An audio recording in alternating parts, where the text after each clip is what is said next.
Bonjour à toutes et à tous, chères sœurs et chers frères. Je commence cette vidéo en vous disant tout à la fois ma joie et ma tristesse. Heureux mais triste. Depuis l'année dernière, tout a été fait pour qu'on puisse vivre en chair et en os ce temps de culte ensemble. Mais la crise qui paralyse notre humanité n'a permis autre chose que cette vidéo et ce format à distance. Malheureux d'être loin, mais heureux tout de même de pouvoir vivre ce moment avec vous en vous adressant ces quelques mots. Je veux les continuer avec ces quelques paroles que vous a proposées Patricia à l'ouverture du culte, dans lesquelles je me retrouve très bien. Vous avez quitté vos maisons, vos rues, vos villes et vos villages. Vous avez peut-être traversé le fleuve. Vous avez rejoint notre communauté ardéchoise en ce dimanche matin. Vous avez répondu à un appel, à un besoin, à un désir de rencontre. Vous êtes venu d'ici ou d'ailleurs avec votre histoire et vos projets, vos questions, vos préjugés, votre faim et votre soif d'amour et de vie. Vous êtes en route, voyageurs sur le chemin de la vie. Ces mots sonnent chez moi comme une réalité vécue. Être voyageur et sur le chemin de la vie. Vous avez donné comme thème à cette journée des chrétiens face aux défis migratoires.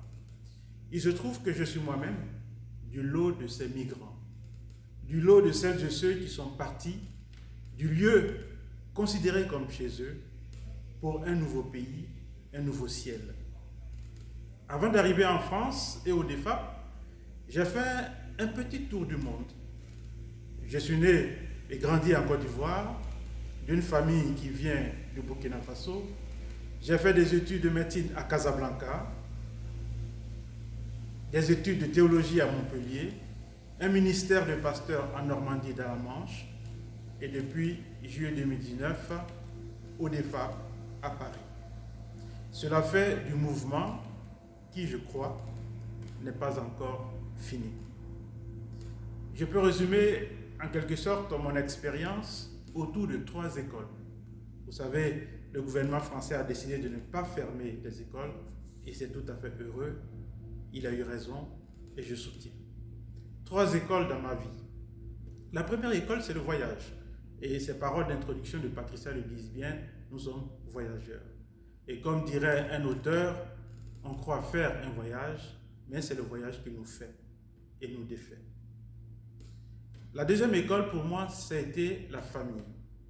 J'ai grandi dans un milieu multireligieux. Mes grands-parents étaient musulmans, mes parents chrétiens, catholiques et moi-même protestant. Donc c'est dans ce milieu que j'ai appris à la fois le dialogue entre religions et le dialogue entre confessions. Un dialogue paisible et un beau cadeau que j'ai hérité de ce milieu. La troisième école que je voudrais partager avec vous, c'est ma traversée du Maroc, c'est-à-dire mes études de médecine et puis la traversée de l'église protestante au Maroc. Et dans cette école-là, j'ai découvert une église qui était en face du défi migratoire. Là-bas, j'ai découvert que ce n'est pas naturel pour l'église d'accueillir régulièrement une population nouvelle. Et ces migrants arrivant à l'église au Maroc étaient d'abord considérés comme des illégaux, ensuite comme des migrants, troisièmement comme des réfugiés et en quatrième lieu comme des frères et des sœurs, des paroissiens. L'Église a dû s'adapter, a dû adapter sa façon d'accueillir l'autre différent, l'autre précaire souvent, et créer les conditions pour que sa vie pauvre s'enrichisse de la rencontre fraternelle et du pain qu'elle met à disposition au travers d'un organisme, le Comité d'entraide internationale, le CEI.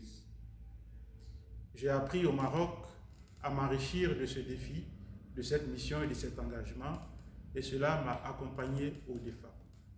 Et le DEFAP, comme l'Église, comme la vôtre, est avant tout, je crois, un lieu de rencontre. Mais la rencontre, elle n'est pas toujours simple. À l'exemple de Jésus et de la femme étrangère, il y a, on peut dire, et Thierry l'a mentionné dans le texte qu'il m'a envoyé, un choc des cultures. Comme la femme questionne et bouscule Jésus par sa différence, chacun de nous est de même bousculé par ce qui ne nous ressemble pas toujours.